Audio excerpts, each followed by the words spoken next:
Welcome to Conversation Corner, brought to us by Lucilles Roadhouse today and on Thursdays. Mondays and Thursdays, they have a special for their burgers. 2 burgers, 2 fries, $10. So keep that in mind at Lucilles Roadhouse. Of course, carry out only.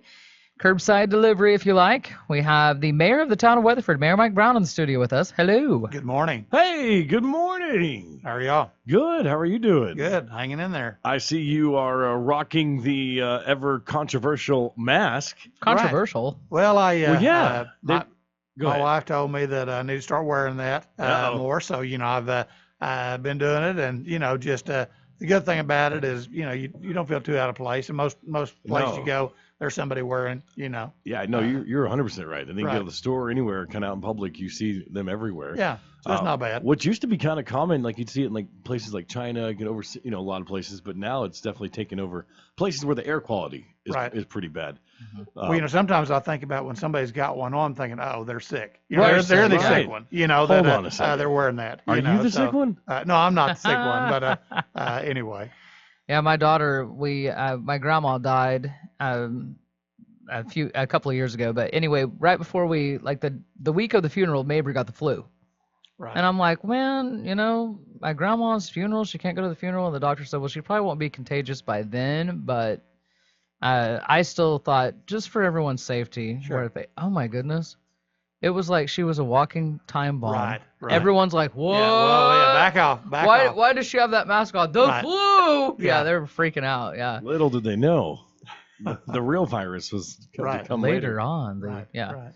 So anyway, no, I think this is going to be the new normal. I'm going to hear new normal all the time, but I think it's going to be a norm. Like, Yeah. The mask? where the face mask, you're going to see the face masks more. It's going to be more common, I feel like, Yeah. in this next month. So you think in a year from now, though, we'll still be wearing them? No. Okay. No, I just think in the next month or so, Right. starting from today, as soon as we get our masks somehow, Yeah.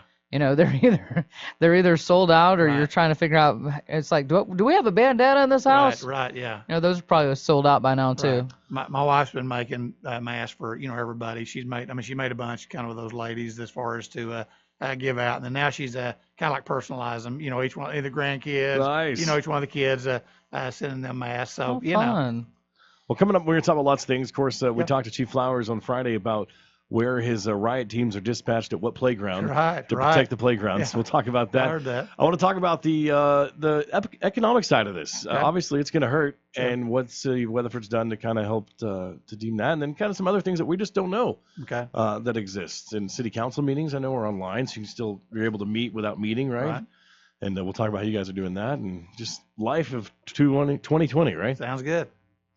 Yep, and that's all happening in just a few moments. Want to thank Lucille's Roadhouse for sponsoring Conversation Corner on the Coyote.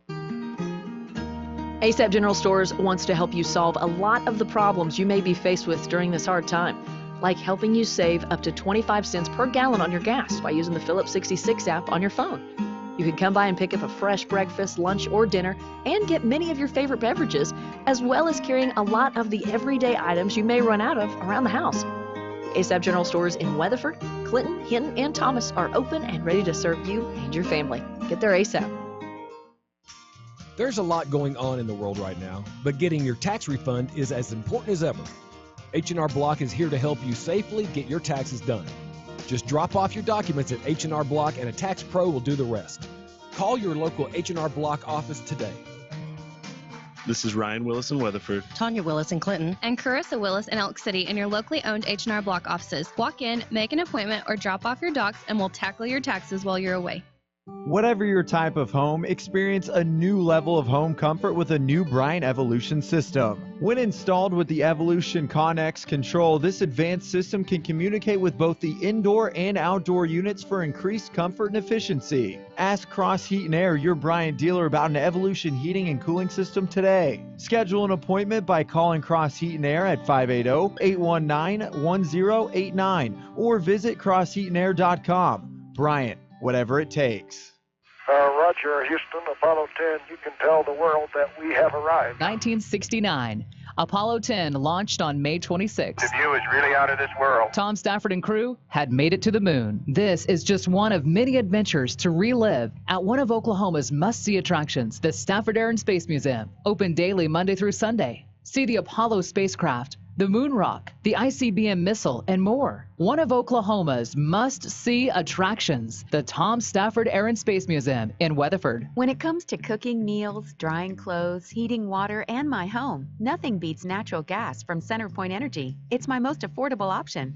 Plus, there are no peak charges, while electric rates can spike during peak hours. So, if you already have natural gas, keep it. But if you're replacing an appliance, choose it. To learn more about enjoying the benefits of a natural gas home, visit centerpointenergy.com/natural gas benefits. CenterPoint Energy. Always there. The new Van and John Show on Coyote Mornings. Mary Mike Brown, our guest this morning on Conversation Corner, brought to us by Lucilles Roadhouse. 2 burgers, 2 fries for $10. That's the special today and Thursday. And every Monday and Thursday for this month of April, they've extended it. They did a leap year special last month, so it's extended at Lucilles Roadhouse. Mary Mike Brown joining us. Been probably eating out a little bit more often than normal. Seems like it. Trying to support trying to support the local restaurants, and What? You don't normally support them? Well, I do, but not like as Not much like as we're now, doing. It's been a struggle for these restaurants in town, and I appreciate that they're all trying to continue to be open and serve the people, and people have been good, but yet it's tough. It's got to be. Yeah. Well, my parents were in the restaurant business, and one thing that people don't realize is it's already hard.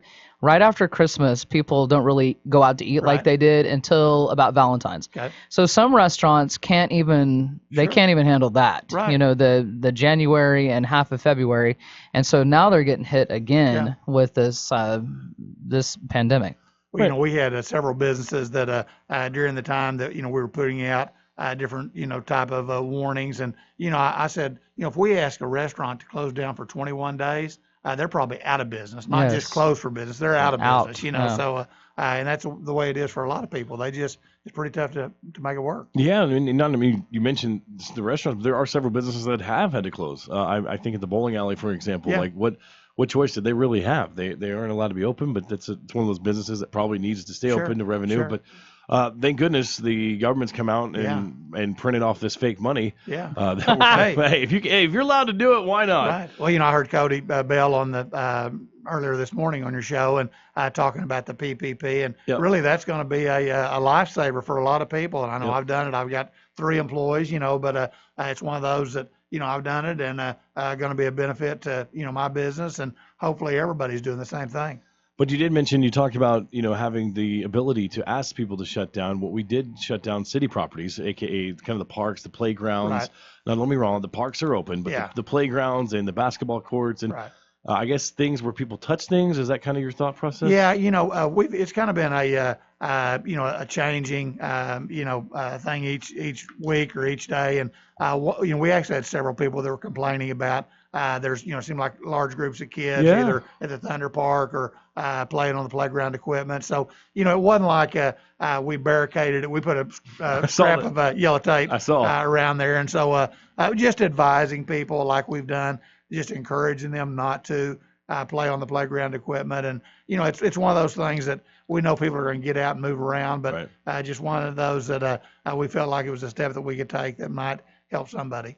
Yeah, that's the key, I think, to try to do as many things as possible, but yet without, I don't know, but it's okay to be overbearing during this time, though, right? Isn't it? I mean, you're not going to look bad, and you're not going to come out and see, oh, no. People are going to be more judgmental if you don't do enough than if you do too much, I feel. I've had a lot of people, just as the mayor, calling for my permission, to do something. It's like, well, here's the deal. We're strongly encouraging you to follow, what the health department, CDC, the governor's put out. We're we haven't enforced like some places have. We're naturally we try to break up a large gathering, but on the other hand, I don't know. Well, we haven't issued a citation at this point, so may in the future. But right now, just trying to advise people to do what's put out there for them. What are your thoughts though with the governor, for example? I mean, as a leader of I'd say you represent 20,000-30,000 people, or maybe I'm shooting high there, but I guess, what are your thoughts? Do you feel like the governor should come out and say, hey, Oklahomans, shelter in place, stay? I mean, 35 states, I think, have done it so far. Right. But yet, I get the reason of not wanting to do it because you feel like it's going to really hurt businesses. Sure. But at the same time, if that's what you have to do to protect your people, that's supposed to come first. Well, I've said never say never, because from the get-go, one of the things that I did disagree with in the governor was that when he was shutting down just counties that had, a case. And so, the problem was the P area in the swimming pool. Everyone's exactly. joke was. I had business here say, hey, you know what? It's pretty hard for me to close down when my competition is 15 miles away. They're open, right. And they're not going past them, if I can't sell them something, that's going to be tough. And so, I thought, hey, we need to be on an even playing field. We're either all shut down or, so. Well, not to mention that just encourages, in my opinion, if you're going to, if like you said, 15 miles away, you're going to go to your competition. So whoever now you can go inside and eat. Right. Whoever's carrying the whatever, they're now bringing it to other counties because your county's shut down. Right. So I don't know. That didn't make any sense either. Well, I had a lady call the other day and said, hey, my husband really needs a haircut. And yes. I just want to make sure that he's telling me right that, we're encouraging, the hair salons and nail salons to shut down. I said, well, it's true. I need a haircut too. But, it's one of those things that I just feel like that, when it's that kind of the touch type thing that, probably need to avoid that. Surely somebody's got a Flowbee sitting around in their garage, right? Wasn't it called a Flowbee? Yeah, but remember that? It was like it would vacuum your hair in and cut off the perfect amount. I've never had one. No, me either. But hey, maybe good to know. Now's the time. Let's talk about city council for a second. Okay. What's their thoughts here? Have you talked to those guys at all, or? Yeah, a little bit. On different issues, and they're supportive of just having more restrictions. It's one of those that then again, as you talked about. We're talking about the economics of it all. And, one of those, we want to make sure that our businesses are able to stay open and that nobody goes out of business. And so, we're trying to be mindful of all that. But I think the city council has been good as far as trying to go with what the governor, what the health department's put out and try to follow that as much as we can. I'm terrible. I normally know what's going on city council wise, but I haven't. Did y'all have a meeting? Did you get canceled? Or are you meeting in person? Actually, we did have a meeting. We did the social distancing. We spread out as far as the council. We had limited it to 10 people. We didn't have 10 there, but we had, and of course we have it live on our Facebook, the city's Facebook page. And, probably from this point, we've got a department head meeting tomorrow, and we're going to be doing that on Zoom. Just felt like that's probably the thing to do. So, we're adapting just like everybody else. Economic wise, we talked about that a little bit. What do you foresee the economic being? I mean, I know you're Mr. Positive and you have to be, but at the same time, it seems like, but I'm still shopping. Like I'm still going to restaurants. I'm still going to Walmart when I need it. I don't. Is it going to be as big as a hit as we think? All right, here's my thought on it. Okay. Is that you're exactly right. You're still shopping, maybe more so than before. Kids are eating at home every day now. Yeah, but what we don't have is normally on a normal setting, we've got an event about every weekend that has 500 to 1,000 people from outside coming to our community, spending money, and so those haven't happened for the past month, and so that's when you think about. The college rodeo going to be shut down, graduation going to be shut down, all the things that people come and all they do is spend money, and so that's all gone. Now, you and I, we're still spending money. We're still going to the grocery store, doing the, takeout, that part of the deal, but, it's not going to be enough. Right. And so, we just got our sales tax, which is we get in April for the month of February, which was prior to this happening. I was actually thinking that we were going to be up a little bit. We were down like 2%, right? And so, which is good. So for the year, we're down 4%, which is great. But, we're telling our department heads that probably to be counting on being down. Well, last month we said 10%. This month we're going to say 20%. So, they have to look at, their budget for the year and we're on a calendar year budget. Right. But start looking as far as where you're going to cut 20% out of your budget. Right. So, that's kind of where we're at. That may get deeper than that, but that's what we're hopeful. Yeah, no, I can only imagine because you're trying to predict the future, which is very unpredictable at this point. Right. But at the same time, you're juggling not only with your budgets but people's jobs. Yeah. Has the city had to make any kind of adjustments like that, layoffs, or is anybody working from home? We haven't. We've been doing all the protocol. They're at City Hall. We're doing kind of drive-through only. We've locked the front door. We haven't asked people to work from home. We've got a couple that are just because of, either health conditions or age. We're open with that. But, it's just like if I asked I know you said you had the police chief and fire chief in last week.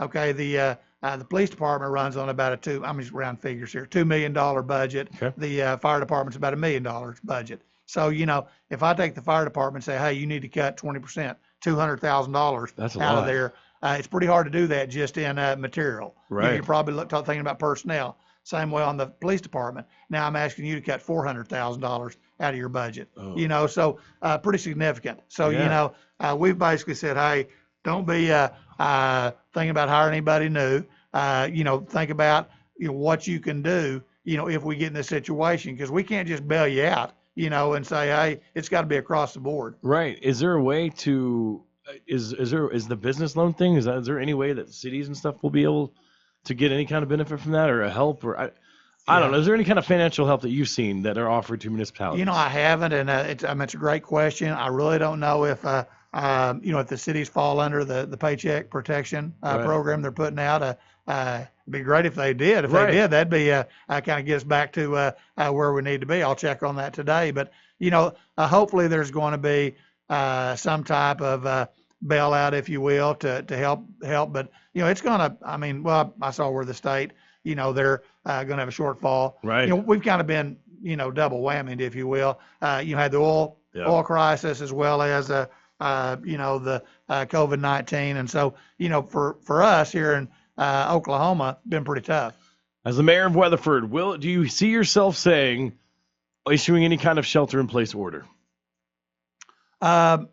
Possibly. It's one of those that I think that it's if it is going to reach a peak here in the next week or two, that could happen. Then again, I don't know how we'll enforce that. But I could see it coming out as far as, hey, this is a recommendation, and that's what we're going to do. So I could see it happening. Just, there's always, like you said, never say never. It's a weird time of how long this is going to be in. Well, Mayor Mike Brown joining us in the studio, and I heard that you have a birthday coming up. I do. What? I do. I was thinking last night, laying in bed, I'm thinking, how did I get old this quick? But anyway, Friday. Happy birthday. Thank you. Appreciate it. Can I have a virtual birthday party? Good. Somebody set it up for me, but if we do, invite a bunch of Zoom people or whatever. Right. Hey, speaking of a bunch of people being together, I know not being allowed, and this is that time of season, and I don't want to say it's controversial because I completely get it, but the tornado shelters throughout the city. I know we have normally there's the volunteer shelters, which you have the high school or the schools district involved, and also SWASU sometimes had some. Right. Depending on who you knew, but everybody's kind of come out now and said, hey, due to not only COVID-19, but due to staffing, due to that, we're not going to be opening these shelters. Right. What do you think about that, or what do you recommend people do? Well, I'm glad you brought it up, first of all, because we've taken a lot of hits saying that they can't believe that we're not opening the shelters. Right. Now that's the school's decision. Right. Our police officers open those shelters, on those days, but that's their decision. But it's tough. Like you say, what do you do on a deal like that? We don't have what's riskier, COVID-19 or a tornado? Right. We don't have public shelters as far as that just open. The schools are kind enough to open during the storm season, and of course they've come out and said, hey, a little bit afraid to do that. But I know what you're saying. We don't have public shelters, but we also give a lot of money to the schools, whether it be our taxes or whatever. Yeah. So I feel like it's kind of a scratch each other's back in the situation. Yeah. Well, they help us. We're allowed to use the PAC for some things. Right. So I don't know. I'm with you. Yeah. And you can argue both sides. What are you going to do? Or would you go to the down in the basement with 300 people? Right. No, I don't know. That's one of those. Is that what's caused it? Is just this pandemic? Thinking of that? Yeah. The problem we've had before that was people bringing their animals pets, in. The pets. Honestly, those pesky pets. The Vanessas of the world. Yeah, exactly. That's those are the people you got to watch out for. There's shelters at the dog park. Right. So that's the only problem we've had in the past. But anyway, it'll all change. But what do you say to someone? What do you say to someone that's saying, hey, it's not our decision? At this point, just we're letting you know now. Try to make a plan. Be responsible for yourself. Yeah, and I think Talk that to is the somebody point. Is that yeah. here's the deal: the school's not going to be open. So as a responsible person, what's my next option? Do I have a neighbor that has a? Yeah, and I had a basement for years. I still do, but where I lived before, and the neighbors around me, especially the neighbors in front of me, they would always mention that, around the time, and I'd be like, yes, of course. They're more friendly around tornado season. They're like, now it might get bad tonight, and I'm like, hey, you're always welcome to come. But, you don't have to ask every year. But do you say that now? Would you let them come now? Is the question. Oh, I see what you're saying. Yeah. I know when I was growing up, it was kind of the same thing. It was just a unwritten rule that the door would be open. Right. That if somebody, we're not going to wait on you to come, we'd be in the basement. Right. But it's one of those that, hey, it's open. You come in, how to get there, that type of thing. Let's just talk about, for example, I'm making up a number here, completely making it up, but let's say there's 300 mobile homes in Weatherford. Yeah. That's 300 families, and let's just say it's just 300 people. Either way, but we know it's more than that. What are they? I mean, where? Yeah. You know what I mean? I mean, I just get that I know you get into that. I used to live in a trailer, so I know back in the day. Yeah. That's a risk. You live there, you know that you better be paying attention to the weather at all times. You got to figure out, but you got to figure out where you're going. Yeah. And I think that's where it kind of is nice. I almost think in Tornado Alley, those things should be illegal. And I don't want anybody in trouble here, so nobody agree with that. Right. But I'm just saying that because of that, it's just so risky, and they're magnets, and then whenever we don't have a shelter to send the whole public to, you got to ask, are we protecting all of our citizens, I guess. Right. Yeah, I don't know. That's a good question. It's one of those that, I know we've talked about, having a shelter up at our Pioneer Center, where we've got people that are there, elderly people that are going there on a daily basis, but we don't have one. Same thing, probably need it, but yet just hadn't come up with the funds to do it. Like it should be in my opinion, any new house should have to have one. Like that should be a building code. Yeah, that's a good idea. I mean, I know it adds price to your house, whatever, but it's just the world. It's Oklahoma. Yeah. And a lot of them they're above ground even, in the closet or something. So one thing that I noticed, it looked like the dog park, whenever things get better, of course, it looks like there's a dog park now, right? Or getting close to it. Yeah, we're really probably planning on opening up around the 1st of June was our plan. And so we got the fence up, and we got the small dog, large dog area. We've got a local Boy Scout working on his Eagle Scout, going to be putting up the little pooper scooper. Nice. Deals. And we've got furniture and toys coming for that. Wow. And so it's going to be fun. Got some signage. So there's people using it right now, and we're we've got it open, but probably about the 1st of June. And I don't know if you've been down there or what all we're doing. We've got the new little patio, that's that we built out there. We're going to have a new playground area. Going to paint put a mural on the big wind turbine blade. Nice. I got a ton of stuff. So it's going to be a neat park when it's all said and done. That's a neat idea. Yeah. Those blades are so boring looking, even though they're pretty amazing to anyone that's never seen them before. The blade itself is amazing, but how cool to put some we're trying to shame Bobby Marcy into helping us on that. He's got great ideas. He's busy, but it's like, hey, hometown boy, you need to help us out here. So I'll do that on air here. So maybe put a little more pressure on him. Oh man, and his is top notch. Oh, everything he does is great. Looks like a picture was taken instead of a painting. So that's pretty incredible. Well, stay safe. Same for y'all. Yeah, you, family, and has it been weird not seeing the grandkids? That's been the toughest part. Yeah. We do FaceTime a lot, but it's one of those that we're anxious to see them. Yeah, Easter. Easter coming up. I don't know how we're going to figure that out, but we'll do something. But and I know you had the police chief and fire chief, and they're Mr. Positives, and try to be the same thing. But we're going to get through it. The Weatherford people have done a great job as far as following the guidelines. It's new for all of us, so I tell people when I tell them something, I'm like, hey, that's as of right now. An hour from now, it may change. But that's where we're at. So do what you can. Do the they're saying the distancing thing is important. If you can wear the mask in a public place, that's great too. And it'll all work out. Well, I'm with you there. I mean, also remember that when it comes to patients. I know there was a homicide in Weatherford over the weekend, and I have no idea any of the details other than the police released a statement saying that someone called 911, said I got in an argument with my friend and I killed him. Sure. And I know that we talked about child abuse is up, domestic violence is up, domestic calls. So this is just, I mean, it's a frustrating time. People are at home a lot more. And anyways, I'm trying to be positive. My point is, but I'm saying the thing, we're thinking about that is that, there's a higher risk just because of all that. And when money gets tight, if you don't have food, if you don't have, it just makes it that much tougher. So anyway, hang in there. Hang in there. Yeah, that's right. It'll be all right, says the mayor. That's right. Thank you very much for coming in, Mayor Mike Brown. Appreciate y'all. Thanks. Conversation Corner is brought to us by Lucilles Roadhouse. 2 burgers, 2 fries, $10 today at Lucilles. 24 hours.